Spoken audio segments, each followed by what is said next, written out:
Welcome to Wheelhouse. Matt Walling here, joined alongside Luke Owens. We've got a great show for you guys tonight with the big shakeup in college football, a struggling Golden State, and of course, the top 10. But we start tonight with baseball, as tonight the Washington Nationals had to scratch Max Scherzer from his Game 5 start in the World Series due to neck spasms. When Scherzer woke up Sunday, he knew he would not be able to play tonight, as he told the media. I woke up this morning completely locked up. I couldn't do anything. I couldn't even dress myself. So I had to have my wife help me. So that's where I was at. Joe Ross will replace Scherzer and appeared in 27 games this season, recording a .548 ERA. His one postseason appearance this season came in Game 3 of the World Series, where he pitched 2 scoreless innings. Scherzer received a cortisone shot and expects it to kick in at least 48 hours. The team hopes he can play in Games 6 or 7, while the Astros will not face a Cy Young caliber pitcher. A.J. Hinch told reporters they are not celebrating the change. Instead, they will look to find a way to beat Ross. And in this series, the road team has won every single game. The Nationals started with 2 wins in Houston to take a 2-0 lead, but the Astros would answer with 2 wins in D.C. Game 5, currently in progress, the Astros lead 4-0 in the 6th inning.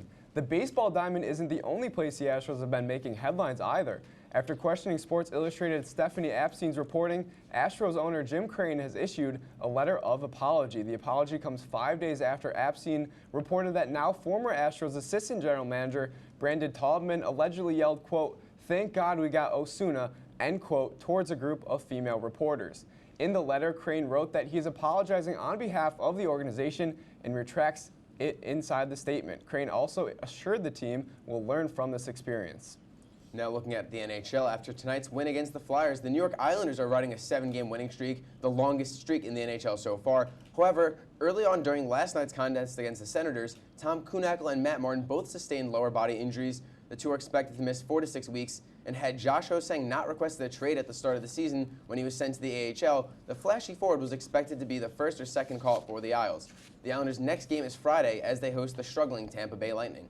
And the NHL had its first outdoor game last night. The Heritage Classic pinned the Calgary Flames against the Winnipeg Jets against each other in the already snowing environments of the Great White North. This was the 5th ever Heritage Classic, which was held in the neutral site in Saskatchewan, home of the Saskatchewan Roughriders of the CFL. And as always, check out those awesome sweaters they were rocking.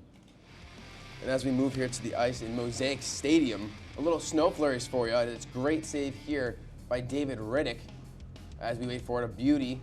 He says toque. Right off the toque, I should say. Excuse me. I like that little winter hat on top of the helmet. It's nice called a toque, touch. Luke. It's called a toque. A toque. Okay, I'm sorry. And Connor Helbig says toque can play at this one with another save of his own. A beauty on the glove save. But that won't last for long as it's Matt Goudreau, or Johnny Goudreau, to Giordano. One-timer save. Rebound out in front. If you don't succeed at first, try again. That's what Elias Lindholm does as he puts in the first goal of the game. I don't know. It looks more like a beanie to me, Matt. Jack Roslovic here on the breakaway. Riddick coming in and shuts the door. Looking 5-0 was Roslovic. But again, Riddick with a beautiful save. And Winnipeg on the power play here. They need to go with 4:16 to go. Shot scores. Josh Morrissey calling his shot top shelf. When Mama hides the cookies. A toy department as well, is what we like to call it. And you saw a friendly screen there by Hamonic. Now in overtime, another big save by Riddick. He had the hot hand in this one with a Zoftic 43 saves. And the Jets here on a 2-on-1 in overtime once more. Kyle Connor hesitates. Wait. Pass scores. Brian Little making a big impact on the game-winning goal in his first game back from injury. And as the Jets celebrate their first win in the Heritage Classic history, they lost the first one over there in 2016 to the Oilers. That's right, and Little makes the big play. But now shifting over to the college football world, after a promising 10-win season last year for Syracuse football that ended in a Camping World Bowl victory, the Orange have struggled mightily in 2019. Yesterday, the Orange fell 35-17 on the road to Florida State and are now 3-5 on the season. Syracuse is also 0-4 in ACC play, the only winless team in the conference. To make things worse, earlier in the week, senior offensive lineman Ryan Alexander literally quit the team, and an offensive line that has given up the most sacks in college football. Syracuse will look to get things back on track against next Saturday at home against Boston College. And now moving to the crazy world of college football, the Ohio State Buckeyes cruised past the Wisconsin Badgers by a score of 38-7. Coming into the game, the storyline was Wisconsin's Heisman hopeful running back Jonathan Taylor. However, the Buckeyes defense held Taylor to just 52 yards on 20 carries. The real star of the show was Buckeyes running back J.K. Dobbins, who jumped into the Heisman conversation with his 163-yard and 2-touchdown performance against the Badgers. And another game with a Heisman candidate. It was Oklahoma going on the road to Kansas State with Jalen Hurts for the Sooners, and Hurts will get it going early here. The rushing touchdown was all Oklahoma. They led 17-7, but Kansas State would look to answer. This time, it's a motion handoff to Joshua Youngblood. Gotta love that name. Gets to the edge for the K-State touchdown.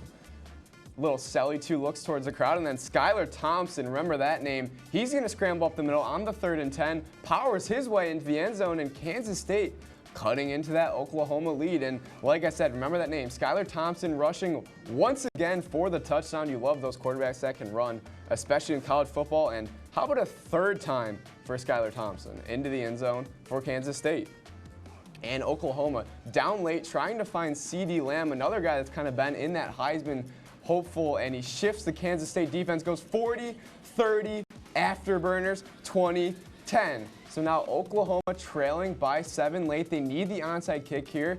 The kick is up. It takes a crazy bounce. Oklahoma is able to jump on that with some speed inside the 40-yard line. But hold on, folks. It's an illegal touching against Oklahoma. And Kansas State shocks the world, storms the field, and they knock down the Sooners. Now, from one team that could not live up to the hype to one that did, last night LSU took home a crucial top 10 win over Auburn by a score of 23-20. LSU was led by quarterback Joe Burrows, who contributed 321 yards with a touchdown and just 1 interception. He also added a rushing touchdown with the win. LSU remains undefeated at 8-0 and will have a bye before heading to Alabama for what promises to be the premier game of the year. And with that big win, LSU jumped over Alabama into the top spot in the AP Top 25 rankings this week. Following the Tigers are Alabama, Ohio State, Clemson, and Penn State, who are all undefeated. Another notable change in the rankings comes from Oklahoma, who fell to number 10 following yesterday's upset, while Kansas State jumps into number 22. Teams moving up this week include Florida, Oregon, Georgia, and Utah, who are all very much alive in that college football chase. They each have 1 loss. And we're going to take a quick break here on Wheelhaus. When we come back, let's see how Kyrie Irving has already made his mark in Brooklyn. Stay tuned.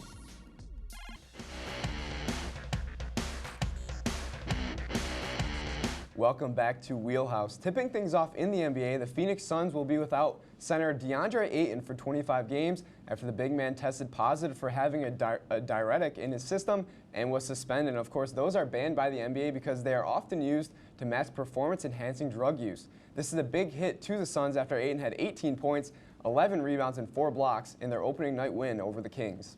And man, it feels good to be home. Averaging 38 points through his first 2 games, Kyrie Irving's Nets have gotten off to a sizzling start. He got the ball rolling, dropping 50 points against Minnesota in a 1-point loss. He would then redeem himself 2 nights later with a game-winning triple that beat their crosstown rivals, the New York Knicks, to cap off a 26-point night. For a Nets squad that's expected to miss Kevin Durant for the season, they need Irving's heroics to lead the way, and so far he's delivered. And now to the NFL, where the Chicago Bears have struggled of late taking on the Chargers. Phillip Rivers throwing an interception on 3rd and 9. The Bears were blitzing on that one, and great coverage by Kyle Fuller as he jumps looking for the end zone, just can't make it there. But now fast forward to the second quarter, Melvin Gordon finds a couple holes, breaks a couple tackles right there. 1, 2, 3, 4 guys, and uses his muscles to power through. You gotta love the best part of this, though. Melvin Gordon hitting the dance moves. First rushing touchdown of the season for Gordon. 19-yard field goal for Eddie Pinheiro. Hits that one with ease, but the real story here is the Boo Birds coming out despite the 9-7 lead for the Bears at halftime. Luckily, this wasn't a Jets game. You know Sam Darnold might be scared by boos. Yeah, David Montgomery with the rushing touchdown, the first touchdown of the game for Chicago. But Austin Eckler fakes the handoff, gets it back, and he'll find his way to the end zone, beating a couple guys, stiff-arming them as well. And here Eddie Pinheiro for the 41-yarder to win the game. It's up and nope. No good. You know, it didn't double doink this time, so maybe that's some good news for the Bears, but obviously a very tough loss for them to take.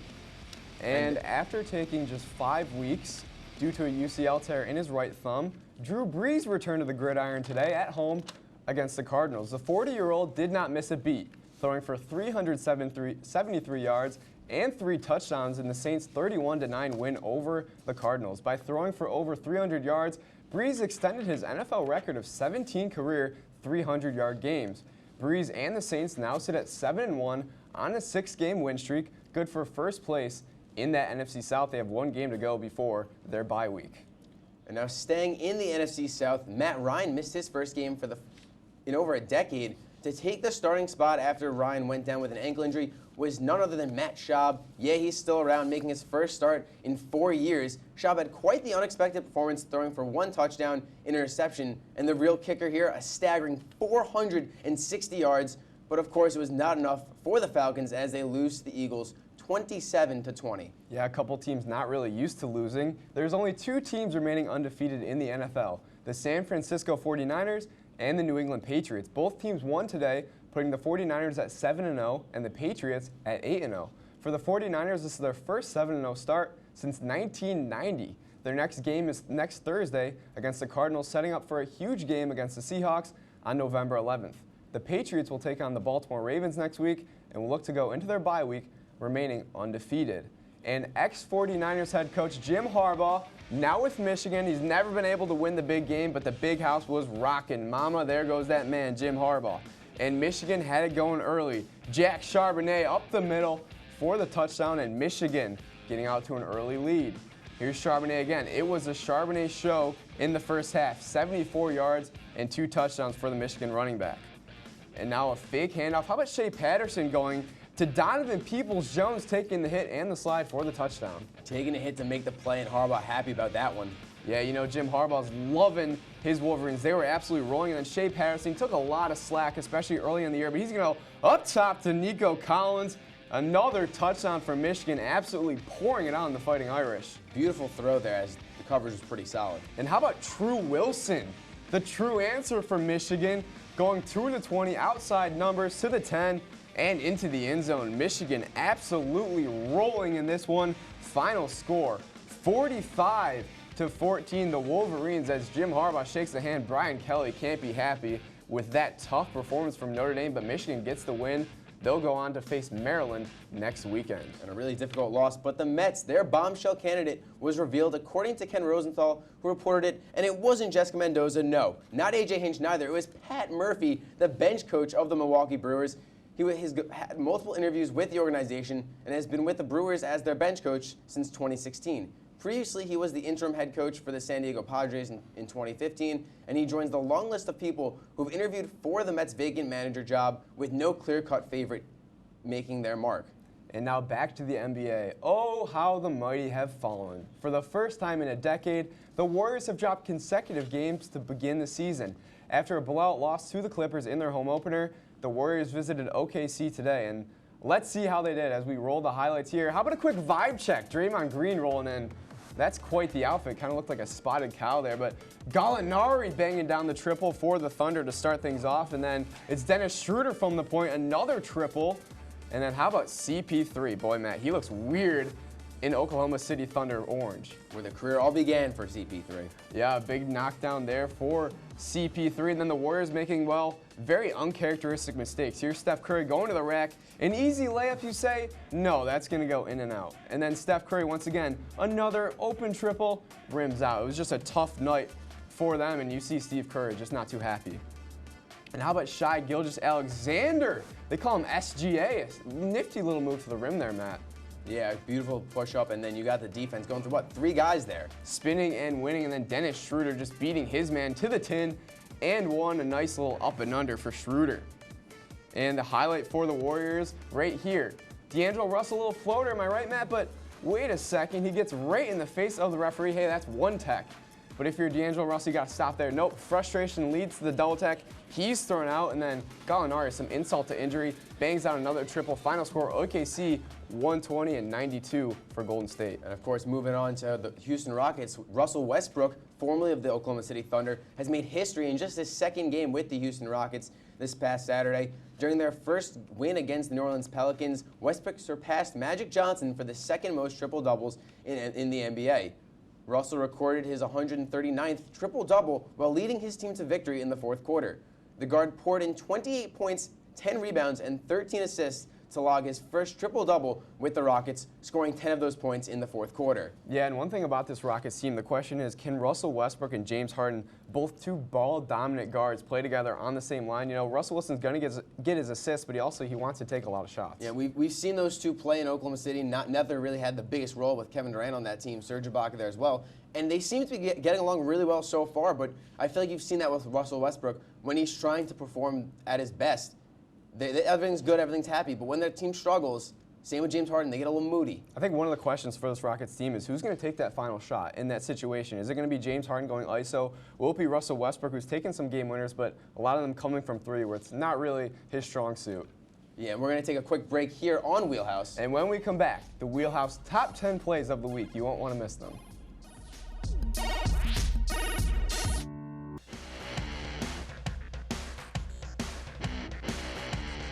Welcome back to Wheelhouse. We now have our top 10 plays of the week. Starting with number 10, the Indianapolis Colts taking on the Denver Broncos. Jacoby Brissett evades Von Miller in the end zone, looking for a safety. Nope, on the run, 40 yards to T.Y. Hilton, toe taps that one for the catch. T.Y. toe taps a nice catch, and she's a beauty, that number 9, Bills and Eagles from Buffalo. It's rookie running back Miles Sanders taking the handoff. He's going to get a nice burst up the middle, maybe looking like a Penn State rookie from last year in Saquon Barkley. Sanders taking it all the way to the house, and my goodness, was that Miles Sanders or Barry Sanders? And how about a little Lambeau leap?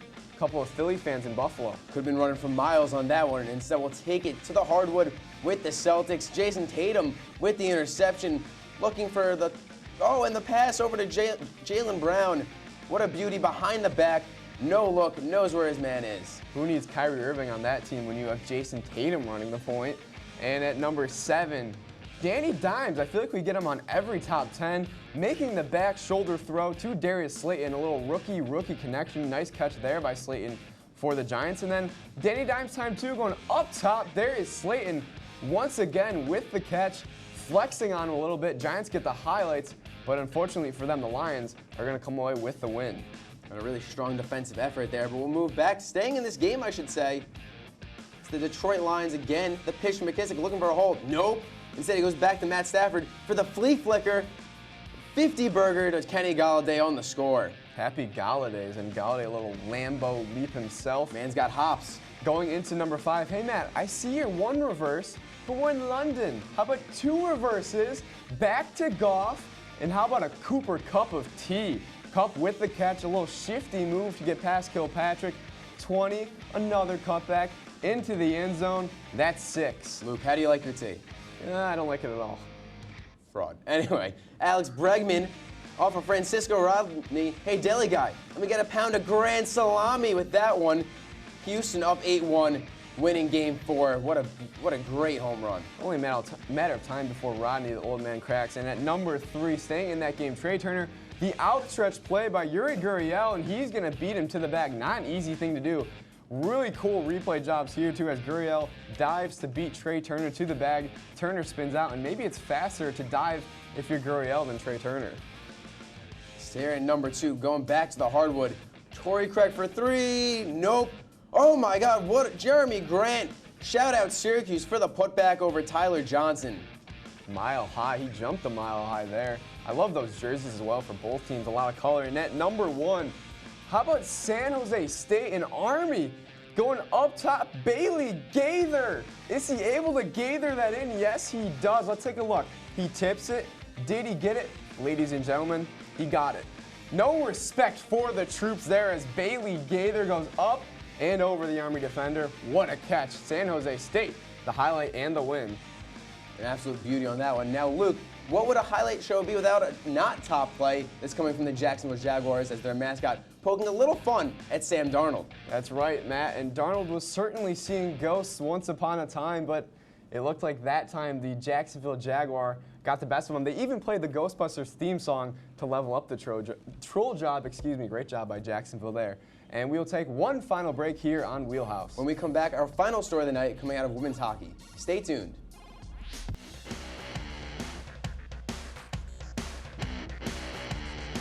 Welcome back to Wheelhouse. On Saturday night, Elliot Friedman of Sportsnet reported that the NHL is working on a women's hockey league with one big caveat. The NHL would form a league if the time becomes necessary, reinforcing Gary Bettman's stance on the National Women's Hockey League. That league, of course, is independent of the NHL.